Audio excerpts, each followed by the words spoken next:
بیا با هم تصور کنیم مکانی را که در آن سوالاتمان پشت در خواهد ماند، مکانی امن برای باورهایمان، 4 دیواری که سرما حریمش را رد نخواهد کرد و راهی به داخل نخواهد یافت.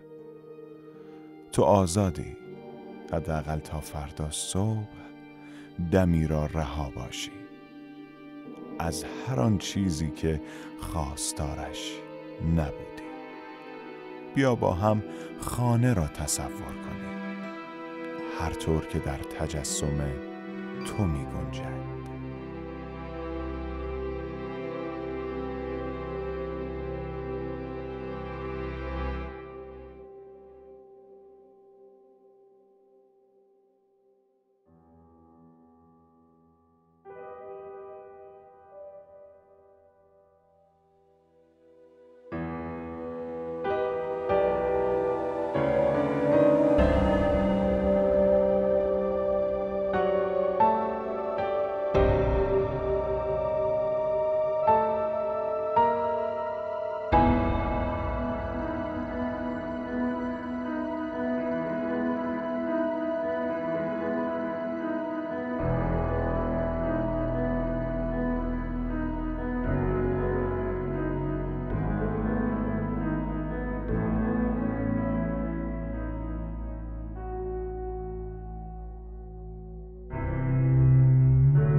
قسمت اول، بنیاد.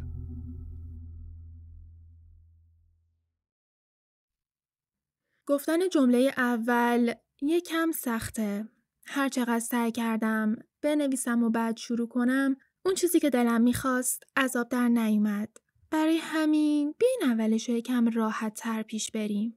بیاین برگردیم به نقطه شروع. به اول، به زمانی که هنوز چشمامونو باز نکرده بودیم.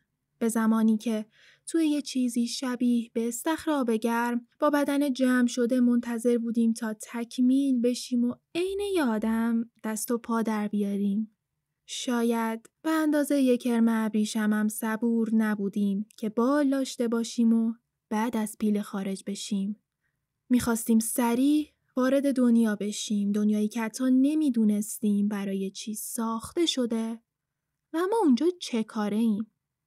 تو اون پیله امنیت بود، گرما و یه جور ثبات و آرامش. تنها پالسی که از بیرون میگرفتیم صداها بودن. ما اونا رو میشنیدیم، احساس میکردیم، اما وسط ماجرا نبودیم. حتی اگه لگدم میزدیم هیچکس ازمون ایراد نمیگرفت. تازه خوشحالم میشدن، چون این نشون میداد که ما هنوز زنده ایم و داریم رشد میکنیم. خونه هم خیلی خیلی شبیه به رحم مادره و اینطور تعریفش میکنن: ساکن شدن انسان در یک جا. شاید نیاز باشه که اول بفهمیم دقیقاً چه اتفاقی در اون انسان رخ میده که این 4 دیواری براش معنادار میشه. میرچا الیاده، فیلسوف رومانیایی، در زمینه انسانشناسی نوشته: انسان بدوی سکونتگاهشو نمادی از جهان میدونسته و خودشو مثل خدایی در مرکز اون. مرگ خودشو با مرگ خورشید یکی تصور میکرده.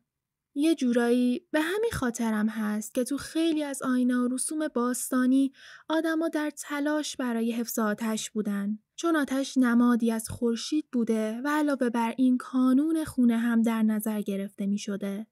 از اونجایی که احتمالاً آتش قبل از اینکه انسان اولین سکونتگاهش رو پیدا کنه کشف شده، یه عده معتقدن که دلیل ساختن خونه در اصل برای حفاظت از آتش مقدسی بوده که به هیچ عنوان نباید خاموش می شده. در کل عنصر آتش عضو جدایی ناپذیر هر خونه است که تا حال حاضرم به سبک یا روش دیگه‌ای وجود داره. میشه از شومینه‌ای روشن و کتری سیاه شده و دودکش روی سقف شیروونی وسط زمستون گفت، یا کرسی و لحاف گلدوزی شده و ارسی باز و گربه‌ای تو ایوون. حتی اگه هیچ کدوم از اینا تو دنیای انسان مدرن وجود نداشته باشه، قطعاً هر خونه‌ای آشپزخونه داره دیگه.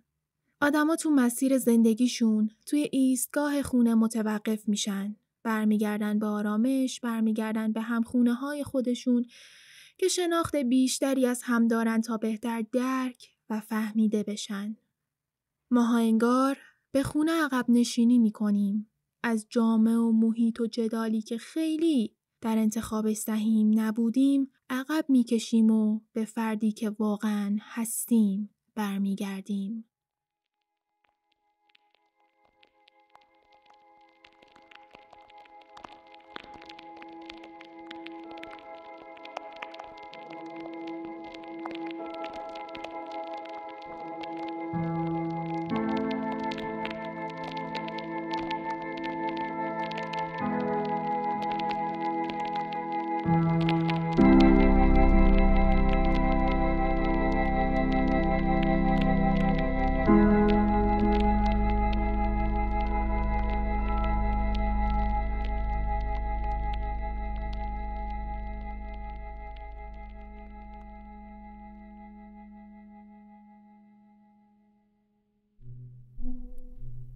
در جهانی کوچک شناورم.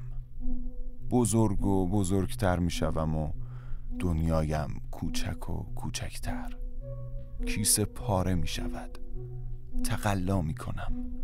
بند بریده شده و نفس می کشم. بی تردید کاری که تمام عمر خواهم کرد برای بار اول ترس و گریه را به جانم انداخته. روشنایی و چشمها جوابی برای سوال چرا و برای چه به این دنیا آمدم ندارند. در لانه ای از جنس دستها به آغوش کشیده می شوم. جایم گرم شده و به خواب می روم و ترسهایم موقتاً از خاطرم می روند. بزرگتر می شوم. دنبال نقشی برای خود می گردم. نقشی که مرا با قبیلم تطبیق دهد. بتوانم جزئی از آنها شوم. یاد میگیرم به زبان مادرم کلمات را بیان کنم. همچون آنها قدم بردارم، نیزه بیاندازم و برای شکار نقشه‌ای پیاده کنم.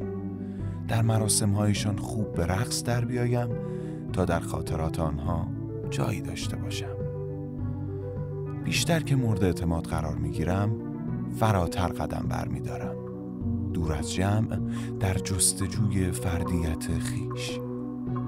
غار تاریک خود را میابم.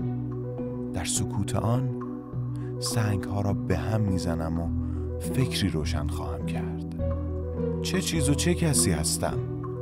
در گرمای آتش تفکر خود خیالی میبافم. جای آن که خیال کنم در سنگینی نگاه شکارچی شکار میشوم، خود را در تعقیب طعمه به تصویر میکشم. به گمانم اکنون از همه چیز جدا هستم. بر دل سنگ نگاره‌ای خلق میکنم. ناخودآگاه محیط نگارم آشنا و شناختنی است. هم قبیله هایم در آن در تلاش برای محاصره گرازند. به قبیله‌ام برمیگردم، مبادا که از آن طرد شوم و خدایان مرا قربانی کنند.